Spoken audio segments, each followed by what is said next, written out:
time. Thank you for being here. I know it's very difficult to pay attention at this time of the day. That's why we would like to activate you. For me, it's an honor to present Dr. Vera, who is a doctor from the gastroenterology department in the medicine school. Vera, we're glad you're here with us. Buenas tardes a todos. Good afternoon, everybody. Me perdona mi español. Sorry for my Spanish. I'm from Brazil. Voy a hablar lo que puedo. And I'll try to speak Spanish. And it's an honor to be here with you. Y esto de verdad es un momento muy especial. And this is a very special moment with very important information regarding microbiota and probiotics. And now we will talk about Saccharomyces boulardii of the different strains, CNCM I-745. We will start with Dr. Yvan VANDENPLAS, who will talk about the clinical evidence of this probiotic in children.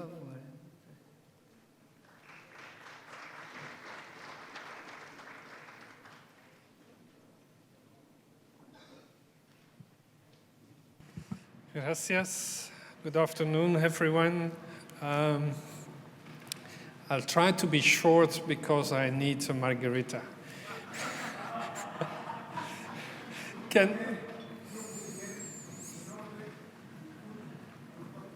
Oops.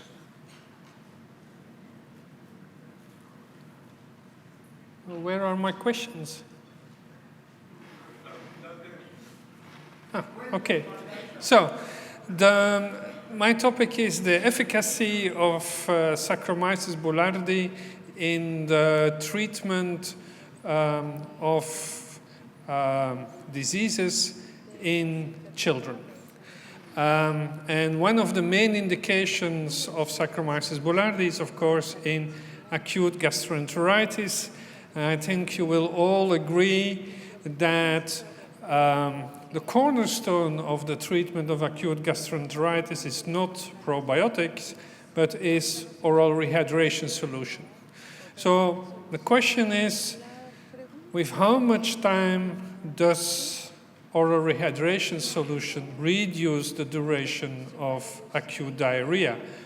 With no difference, 12 hours, 24 hours, 2 days, or 2 to 3 days. Please, you have 10 seconds.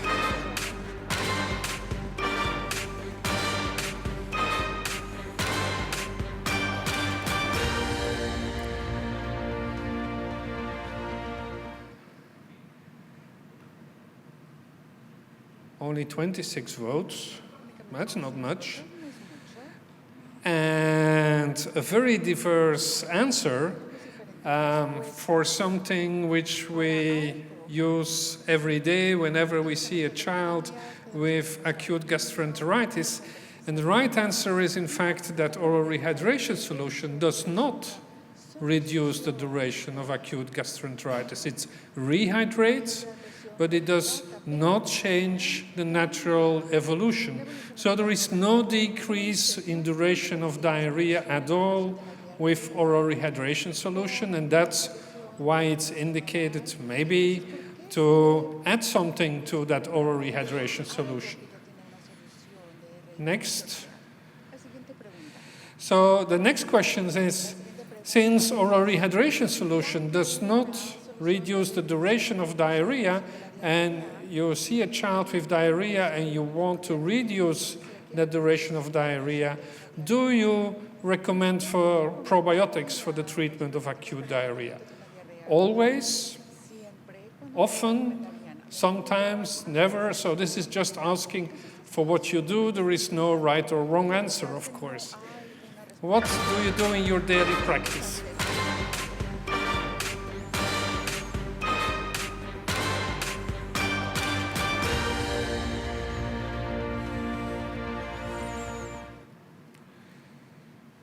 How many votes do we have now?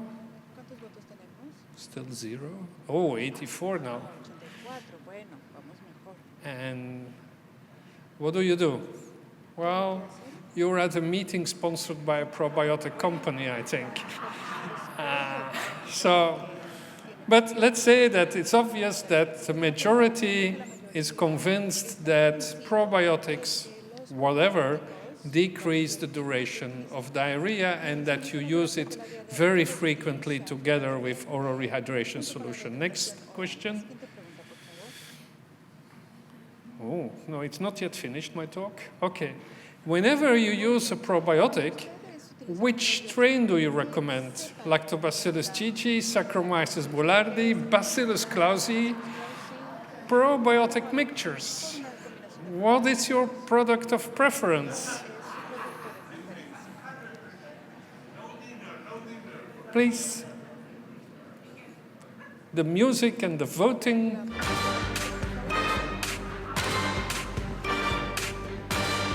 I'm sure you will all vote for. Do you know which company sponsored this meeting? Let's see. Woo. 83. Muy bien, 83 votos tenemos aquí. Yeah, well, okay.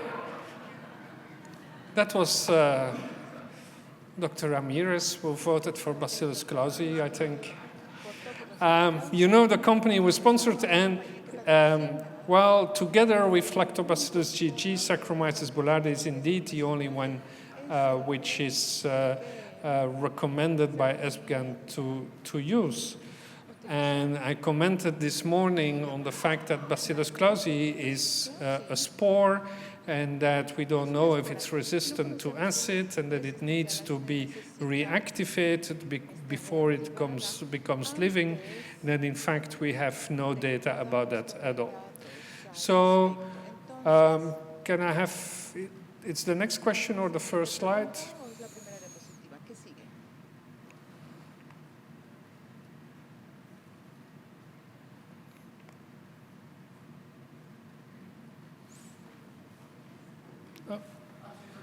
No, it's not the same there and there. That's why I was, there are my questions and there is the slides.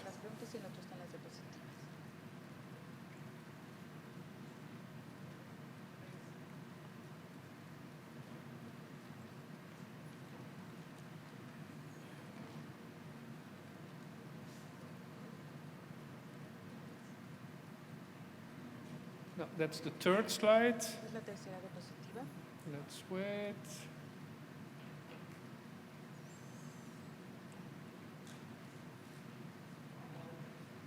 Okay, so there are multiple studies have been performed with Saccharomyces boulardii, strain from Biocodex, and this is a review paper from 2 years ago, 3 years ago. A meta-analysis showing that if you combine all the studies, that you get a benefit, a decrease of the duration of diarrhea with about 1 day, which is more or less 25% of the duration of diarrhea, because the duration of acute gastroenteritis is more or less 4 days. Very recently, last year, an updated meta-analysis was performed because there are more studies that have been done, still to the same conclusion, that if you put all studies together, you have a reduction significantly of the duration of diarrhea, which is, to my opinion, important. It's true that at the end, the vast majority of all children, infants, will cure from acute gastroenteritis after those 4 or 5 days. But whenever a child has diarrhea, it cannot go to school, parents have to stay home, so the socioeconomic impact of acute gastroenteritis is very important. And if you can shorten the duration of diarrhea with an effective intervention, and as you will hear later in this session, also, which is also safe, then you should do so, I think. I think this thing is absolutely also needing a margarita. Okay, so from the same paper comes this conclusion that overall for all these studies, the mean difference is, again, 1 day in duration of diarrhea, and then on day 2 and day 3 you have 1 less, and that the risk for diarrhea on day 3 and day 4 is significantly reduced compared to placebo. The conclusion from the author in this review was that Saccharomyces boulardii is very safe and has a clear beneficial effects in children with acute diarrhea. I added this very recent study from Turkey with still the same microorganism, looking at patients in ambulatory care and at the emergency, showing the same kind of difference, about 24 hours decrease of duration of diarrhea, but also a huge number of hospitalized patients were included in this study. And what the authors could show is that you get the same kind of benefit, 24 hours less diarrhea, even slightly more, and thus also 1.5 days less of hospitalization, shortening the hospitalization in this huge number of children. So this study confirms partly what we know from previous studies, and is the first one in such a huge number of children that you also reduce the duration of the hospitalization. And of course, you hospitalize those children which are or the youngest one or will have the most severe diarrhea. So it's not only in the mild to moderate gastroenteritis, but also in the more severe cases that the probiotic Saccharomyces boulardii does reduce the duration of the diarrhea. Now, we move from acute gastroenteritis to antibiotic-associated diarrhea, and my question to you is, what do you think is the prevalence of antibiotic-associated diarrhea? Less than 5%, 5 to 10%, 10 to 20%, 20 to 30, or 30 to 40%? Please.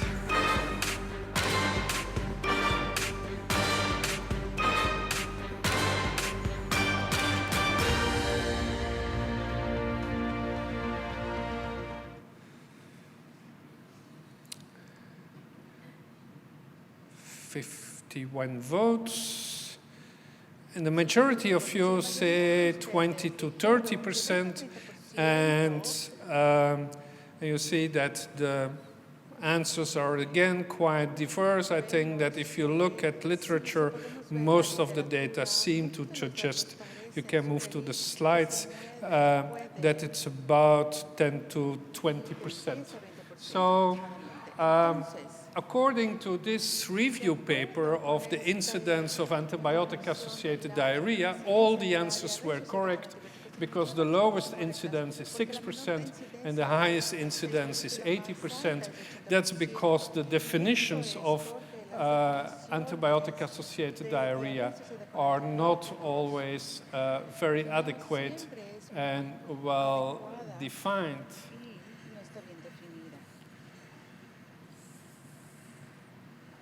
Something is... Okay.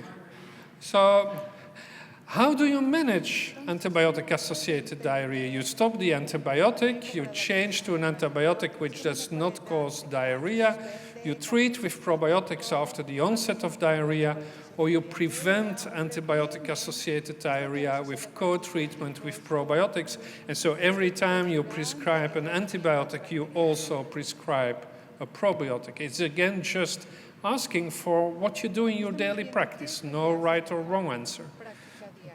What's your attitude?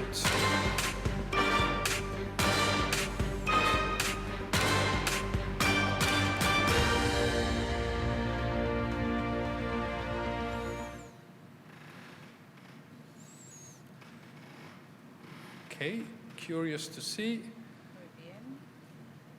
I'm not sure you do that every time that you prescribe antibiotics, that you also prescribe probiotics.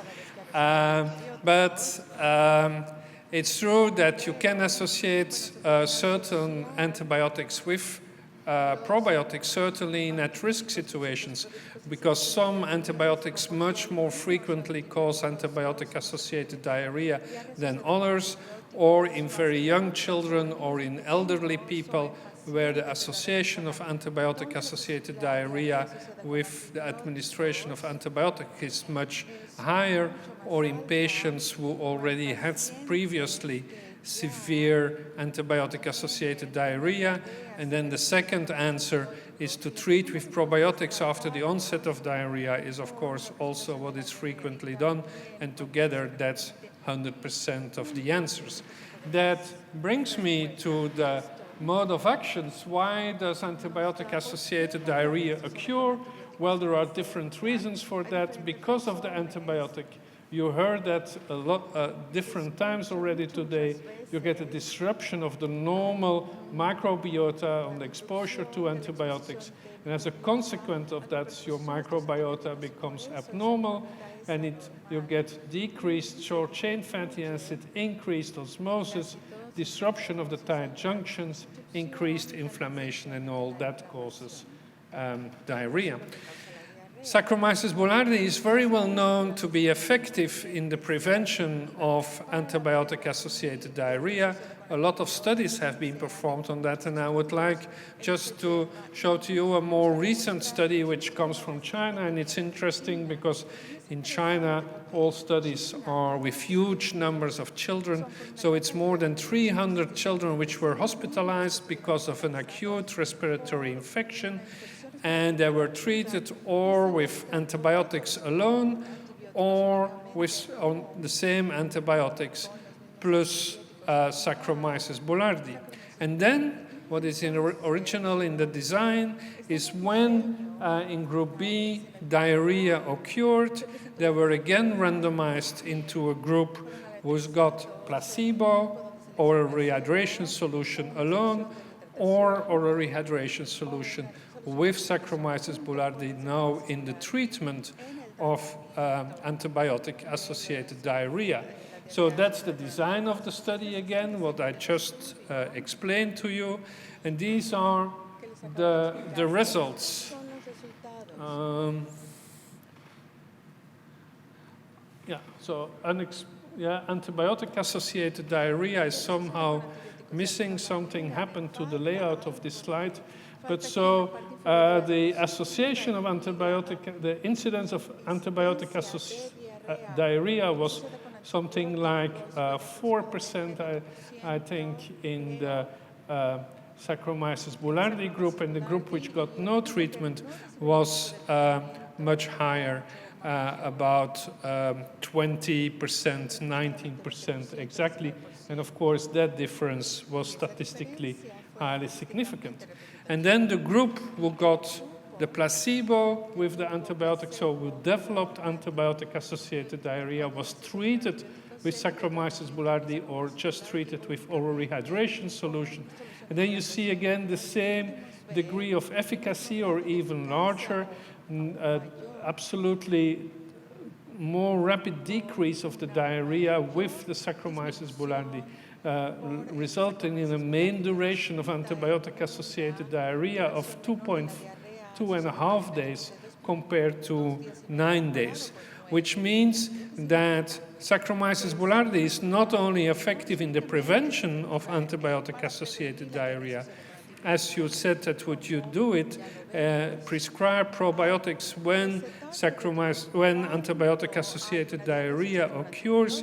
It seems to be a good idea because what this study shows is that the yeast is effective in the treatment of antibiotic-associated diarrhea.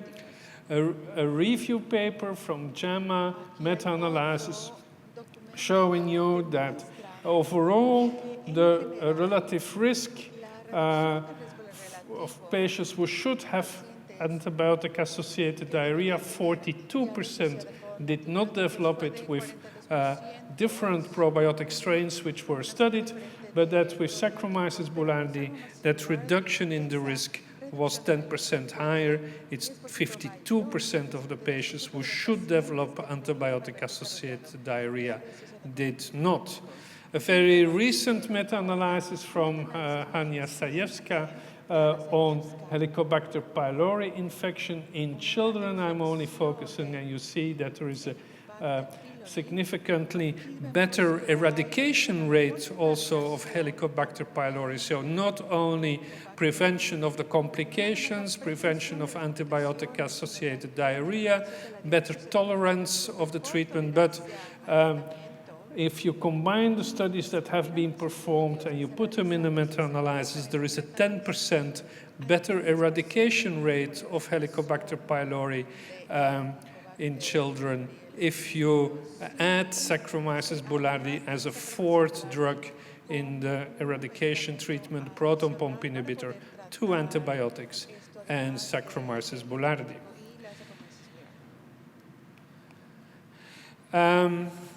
There are also new promising results of using Saccharomyces boulardii in off-label.